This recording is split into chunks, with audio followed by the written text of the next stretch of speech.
Hello everyone, कैसे हैं आप लोग। आई होप सो आप सब ठीक होंगे।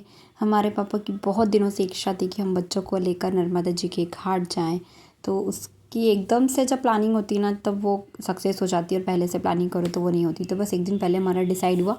सेम डे हम लोगों ने रात को ही पूड़ियाँ वगैरह बना ली। मैंने थोड़ा सा आम पन्ना बना लिया था, क्योंकि गर्मी में थोड़ा सा रिफ़्रेशिंग रहता है। और फ्राइम्स वगैरह भी तल कर रख लिए थे, क्योंकि पूड़ी हमने एक दिन पहले इसलिए बनाई थी क्योंकि हम लोगों का सुबह में थोड़ा जल्दी निकलने का था, क्योंकि धूप बहुत तेज़ हो जाती है और फिर बच्चों के साथ दिक्कत आती है। जल्दी से कपड़े वगैरह आयरन किए, रात को ही पूरी तैयारी कर ली थी। 5:30 बजे सब लोग उठ गए थे, चाय वाय पीकर सब रेडी हो गए थे।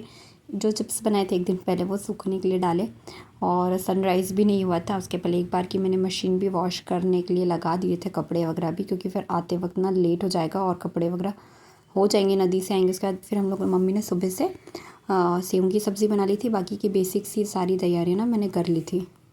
उठो उठो उठो उठो उठो उठ जाओ सभ्या।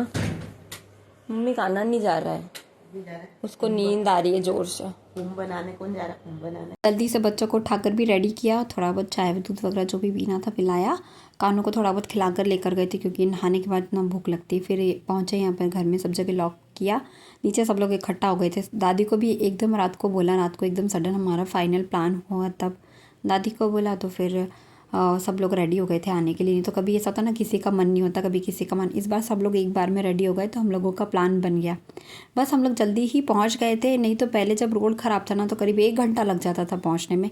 अब तो रोड बहुत अच्छा हो गया, तो हम लोग 30 से 35 मिनट में आराम से पहुंच गए थे। बीच में एक जगह रुके थे, इनको ऐसा लग रहा था गाड़ी में हवा कम है, तो वो भी चेक करवा ली, क्योंकि नहीं तो फिर क्या होता है आगे जाकर दिक्कत हो जाए, बच्चे हैं साथ में, इस वजह से। और हम लोग नए वाले ब्रिज पे से गए थे, पापा की इच्छा थी कि नए वाले पुल से चलते, तो हम लोग नए वाले पुल से गए थे। दूसरी तरफ आपको पुराना पुल दिखाई दे रहा होगा। वैसे हम हर बार जब भी आते जाते हैं ना, उसी से जाते हैं। इस वाले पुल से गए थे ना, तो बिल्कुल अंदर तक गाँव में हमारी गाड़ी चली गई थी। तो गाड़ी ठंडाई में खड़ी थी, मतलब ठंडक में खड़ी थी पेड़ के नीचे, गाड़ी गर्म नहीं हुई थी। बस हम लोग पहुँचे, सभ्या सबसे पहले घुस गई थी नहाने के लिए उसके दादू के साथ। फिर मैं दादी को लेकर गई डुबकी लगवाने के लिए, क्योंकि दादी को भी ज़्यादा इससे नहाना नहीं था ज़्यादा देर के लिए। तो दादी और फिर मैं भी चले गए थे। कान्हा और ये सब लोग बाहर ही थे अभी।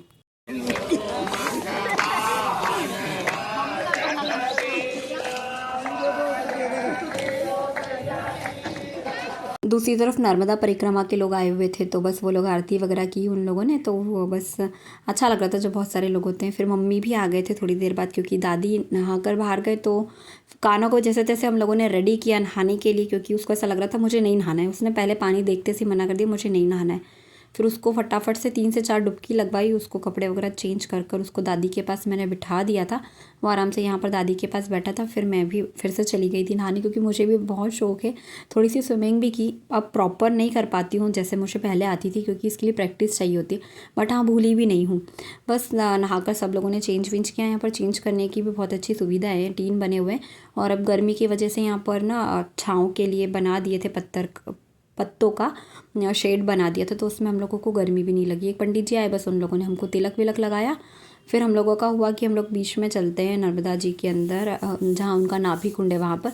कान्हा बहुत छोटा था, करीब 3 साल हो गए इस बात को, तब हम आए थे नर्मदा जी नहाने। तब भी वो नहीं नहाया था। इस बार उसका भी मूड हुआ कि उसको चलो लेकर चलते हैं, क्योंकि कुंभ नहाना है, कुंभ नहाना है। उसने सुना तो उसको ऐसा लगा कुंभ नहाने जा रहे हैं, पर उसको नहीं पता था कि कुंभ नहाने का मतलब क्या होता है। बट अब उसको इससे समझ में आया। फिर हम लोग बैठ गए नाव में। फिर नाव वाले भैया बोले कि थोड़ा आप वेट करिए और सवारी मिल जाएगी, उसके बाद हम लोग चलेंगे। तो करीब 9 ही बजी थी, इस समय ज़्यादा समय नहीं हो रहा था। तो हमने बोला ठीक है चलो, आप का भी लॉस मत करो, आने दो। फिर एक फैमिली जो थी हम लोगों के साथ में ही कंटिन्यू वो थे, नहा रहे थे, नहाए भी वो हम लोग साथ में ही थे। बस वो ही आ गए थे साथ में, एक और फैमिली आ गई थी। फिर हम सब लोग बैठकर नाव से, जहाँ पर मेन नर्मदा जी का नाभि कुंड बोला जाता है, जिसको मेन सेंटर पॉइंट है जो नर्मदा जी का, वहाँ तक हम लोग फिर नाव से गए थे। बहुत अच्छा लगता है। और अभी तो पानी कम है ना, तो इतना डर नहीं लगता। अभी बहुत कम हो गया है पानी गर्मी की वजह से, पर बहुत प्यारा व्यू लगता है, बहुत अच्छा लगता है। नाव में से देखने के बाद तो बहुत अच्छा लगता है। और ये यहाँ का बहुत प्रसिद्ध मंदिर है, सॉरी, पांडव के समय का ये मंदिर है, पुराना मंदिर है।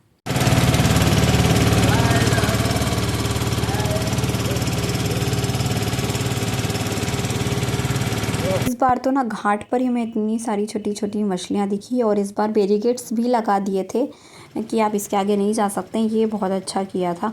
फिर हम लोगों ने नर्मदा जी का जल ले लिया घर पर लेकर आने के लिए, क्योंकि कुछ भी पूजा पाठ होता है, कुछ भी होता है तो हम लोग क्या नर्मदा जल ज़रूरी होता है। जैसे गंगा जल पवित्र होता है, उतना ही पवित्र नर्मदा जल भी होता है। बस थोड़ा सा राउंड लगाकर नाव वाले ने हमको वहाँ पर छोड़ दिया था, जहाँ से हम लोगों को थोड़ा सा चलकर जाना पड़ा, क्योंकि पानी कम हो गया है। जब पानी ज़्यादा रहता है तो वो नाव वाले भैया जो होते हैं वो बिल्कुल नाभि कुंड तक नाव ले जाते हैं, बट इधर पत्थर बड़े बड़े हैं और पाट चौड़ा है, नदी का जो पाट है ना वो चौड़ा है, तो पत्थर ज़्यादा हैं यहाँ पर, तो इस वजह से उसने हमें थोड़ा सा दूर उतार दिया था। तो बस बीच में ना बहुत फिसलन थी, काई हो जाती ना चिकना चिकना सा पत्थर पर, बस वो था, इस वजह से थोड़ा सा ना संभल संभल कर जाना। और सभ्या तो एक बार बीच में ना गिर ही गई थी, क्योंकि बिल्कुल बच्चों को तो होश नहीं रहता, और स्पेशली सभ्या तो हमारे यहाँ बहुत फुर्ती करती है जाने आने में कहीं भी। हम लोग वहाँ पहुँचे, फिर हम लोग सब पूजा पाठ का सामान तो लेकर गए थे साथ में, इनसे शुद्ध नर्मदा जल भरवाया पूजा करने के लिए। और बाकी सब लोग जो हमारे साथ वाले जितने भी थे, जितने भी लोग अभी आपको दिखाई दे रहे हैं यहाँ पर, ये सब लोग ना हमारे साथ ही हम लोग सेम नाव में आए थे। बस हम लोगों ने यहाँ पर पूजा पाठ की। और ये जो आपको गड्ढा दिखाई दे रहा है, ये है नर्मदा जी का नाभि कुंड, इसको नाभि कुंड बोला जाता है, नर्मदा जी का सेंटर पॉइंट। तो बस वहाँ पर हम लोगों ने सब लोगों ने अच्छे से पूजा पाठ कर ली थी। बहुत ज़्यादा हवा चल रही थी, बच्चे यहाँ पर खेल रहे थे बढ़िया मस्त से। सभ्या तो पानी में जा रही थी बार बार, और इतनी हवा चल रही थी कि हम दीपक लगा रहे थे और वो बुझ बुझ जा रहा था। फिर मम्मी ने उस पर थोड़ा सा कपूर लगाया, जिससे उसकी बत्ती में थोड़ी सी लो पकड़ी। और फिर हम लोगों ने यहाँ पर आरती वारती की।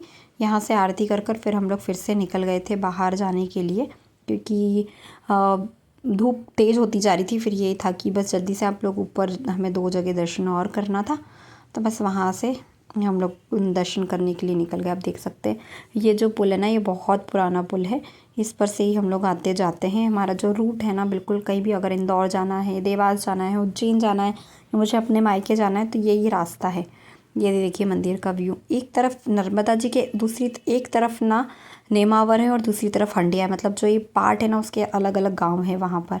और यहाँ पर नदी में ही ना किसी ने तुलसा जी का रोपा लगा दिया था, इतना प्यारी तुलसा जी लग रही थी वो। फिर दादी मम्मी और ये सब लोग निकल गए थे मंदिर के लिए, हम लोग पीछे आए गाड़ी में। हम लोगों ने जो बाकी का सामान था, गीले कपड़े वगैरह वो सब रखे, और खाने का और जो भी सामान था वो लेकर हम लोग आगे की तरफ आए मंदिर।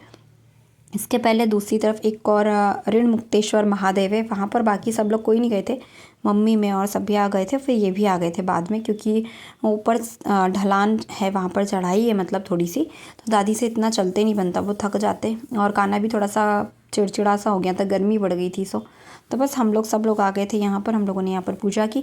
और यहाँ पर ऐसा कहते हैं कि यहाँ पर चने की दाल चढ़ाने से अगर आपके ऊपर किसी भी तरह का कर्जा है या लोन है, जो भी है, वो जल्दी से ख़त्म हो जाता है। और ये है नेमावर के मेन महादेव सिद्धेश्वर महादेव। ये इस मंदिर की ये कहानी है कि ये पांडवों का बनाया हुआ मंदिर है, और इसका मुंह उठाकर ना भीम ने घुमा दिया था। इस मंदिर को पूरा उठाकर भीम ने घुमा दिया था। और फिर हम लोग इधर दूसरी तरफ आ गए, मंदिर के पीछे की साइड। यहीं पर हम लोगों ने अच्छे से छाँव में चादर वगैरह बिछा कर बैठ गए थे।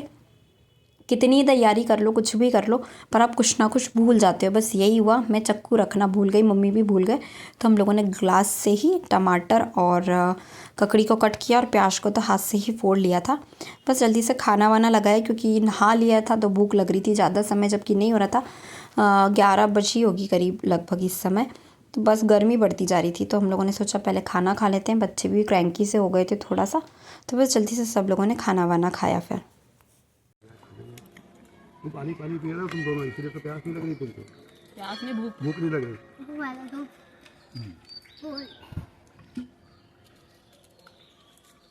खाना खाने के बाद थोड़ी देर बाद हम लोगों ने सबने आम पाना पिया। फिर दादी इन लोगों से बोला था कि आप लोग थोड़ा रेस्ट करो, और हम लोग बच्चों को लेकर ऊपर की तरफ घूमने के लिए आ गए थे, क्योंकि हम अधिकतर शाम के समय आते हैं, अंधेरा हो जाता है तो हम इस तरफ आ ही नहीं पाते हैं। दिखी नदी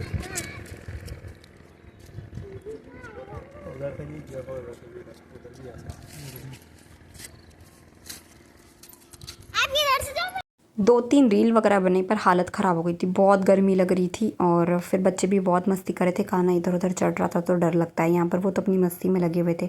कान्हा के सामने हमने भीम की स्टोरी सभ्या को सुनाई ना, तो कान्हा भी महादेव को उठाकर घुमाने की कोशिश कर रहा था, पर हम ठहरे इंसान, हमारे बस की ये बात नहीं थी। उसने अपने यहाँ पर अलग से पूजा पाठ की, क्योंकि वहाँ पर बहुत भीड़ थी, तो उसको अंदर सा चिड़चिड़ सा कर रहा था, और उसको मज़ा भी नहीं आता ऐसी भीड़ में। उसने अपना यहाँ पर आराम से पूजा पाठ किया। दूसरी तरफ के रास्ते से हम होते हुए आए तो मुझे यहाँ पर कनीर का पेड़ दिख गया, तो मैंने वहाँ से ना ये फूल ले लिए थे। फिर वहाँ से हम लोग 11:15 के लगभग निकल गए, क्योंकि फिर एग्जैक्ट 12 बजे भी नहीं निकलते हैं और हमको नदी के उस तरफ जो हंडिया है वहाँ पर हम लोगों को जाना था, वहाँ पर भी हम लोगों को पूजा पाठ करना था। दो दादी जी हमको बिल्कुल स्टार्टिंग में मिले थे, उन्होंने हमसे बोला था भोजन प्रसादी दे देना, तो बस हम लोगों ने थोड़ा सा उनको भोजन प्रसादी दिया और नदी के दूसरी तरफ गए। यहीं से हमारे घर के इधर जाने का रास्ता भी है। यहाँ पर है रिद्धेश्वर महादेव। इन महादेव की स्थापना कुबेर महाराज ने की थी, धन के जो देवता है उन्होंने ही की थी। बट यहाँ पर हम लोगों को दर्शन नहीं हो पाए, दर्शन हो गए मतलब, बट हम यहाँ पर पूजा पाठ नहीं कर पाए क्योंकि यहाँ पर एग्जैक्ट 12 बजे दर्शन बंद हो जाते हैं। पंडित जी हमारे सामने ही ताला लगा कर निकल गए थे। बस यहाँ पर फिर हम लोग थोड़ी देर बैठे रहे क्योंकि बहुत गर्मी लग रही थी। 10-1 मिनट वहाँ रुके हम लोग, फिर वहाँ से निकल गए। बच्चों को दोनों को भयंकर नींद आने लगी थी क्योंकि ना थक गए थे, पानी में वैसे ही थकान होती है और सुबह में थोड़ा जल्दी उठ कर निकले थे। 1:45 बजे के लगभग हम लोग घर भी आ गए थे, आराम से घर आ गए थे। गर्मी बहुत थी और थकान हो गई थी सबसे ज़्यादा सब लोगों को। बस घर आकर वही थोड़ा मोड़ा काम किया और सारा सामान जितना लेकर गए थे उन सबको निकाला, कपड़े वगैरह वॉश किए, फिर बच्चों को हाथ मुँह वगैरह धुलाई क्योंकि हो जाता है ना, गंदे हो जाते हैं बच्चे। फिर से सारे खाने के बर्तन वगैरह सब क्लीन वगैरह किए। बस इस तरह से हमारा आज का फैमिली व्लॉग आपको अगर पसंद आए ना तो प्लीज़ चैनल को सब्सक्राइब करिएगा और कमेंट करके बताइएगा। और ये कुछ फ़ोटोज़ है मेमोरीज़ के लिए जो मैं आपके साथ में शेयर कर रही हूँ। व्लॉग कैसा लगा प्लीज़ कमेंट कर ज़रूर बताइएगा और चैनल को लाइक शेयर एंड सब्सक्राइब ज़रूर करिएगा। धन्यवाद।